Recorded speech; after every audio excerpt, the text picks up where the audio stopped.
Bienvenue sur la capsule mathématique qui parle des termes manquants.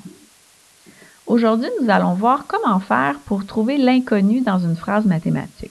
Alors, par exemple, dans 164 moins inconnu égale 39, quelle est la stratégie pour trouver l'inconnu? Alors, ma stratégie à moi, ma façon de procéder, c'est de remplir mon tableau. Dans le cercle, je vais placer le plus gros nombre. Dans une soustraction, on a vu que le plus gros nombre était toujours le nombre de départ. Donc, j'écris 164 dans mon cercle. Ensuite, j'ai un inconnu qui va être ma boîte et j'ai le nombre 39 que je vais placer juste ici.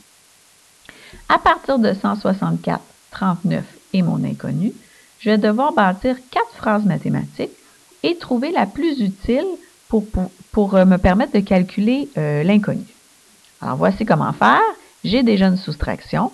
Je vais devoir donc trouver une deuxième soustraction et ensuite deux additions. Donc, je vais toujours avoir deux soustractions et deux additions à trouver.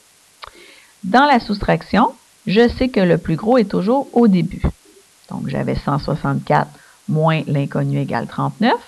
Maintenant, je vais remettre 164 au début et je vais placer le 39 et la boîte à l'inverse pour pas que ça donne la même phrase mathématique.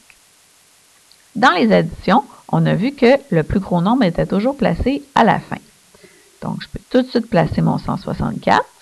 Il me reste donc le 39 et la boîte à placer. Donc, je vais y aller dans cet ordre. Et ensuite, je vais inverser pour ne pas avoir la même phrase mathématique. J'ai donc mes 4 phrases mathématiques. Maintenant, je vérifie laquelle je vais pouvoir placer sur ma planche. Laquelle est la plus utile, celle que je vais pouvoir calculer sans problème sur ma planche. C'est naturellement celle où la boîte est à la fin, où l'inconnu est à la fin. Donc, je l'ai identifiée, ma phrase mathématique la plus utile. Je vais donc aller la calculer sur ma planche. Rendu là, c'est facile, tu sais comment faire. Je commence par placer 164 sur ma planche. Ensuite, je vérifie dans chacune des colonnes si je vais pouvoir soustraire mon 39. Ici, j'ai rien à soustraire, donc c'est correct. Ici, je vais devoir enlever 3 dizaines, il n'y a pas de trouble. Ici, je vais devoir enlever 9 unités et malheureusement, je ne peux pas le faire, donc j'ai des échanges à faire. Je brise une dizaine qui devient 10 unités. Ensuite, j'enlève le 39, donc je fais ma soustraction. J'enlève 3 dizaines ainsi que 9 unités et il me reste 125. 125 est donc mon inconnu, celui que je peux placer dans la boîte. Donc, on sait maintenant que 164 moins 125 donne 39. C'est comme ça qu'on fait pour trouver l'inconnu dans une phrase mathématique. Je vais donner un autre exemple, parce que peut-être que je suis allée un peu vite pour celui-là.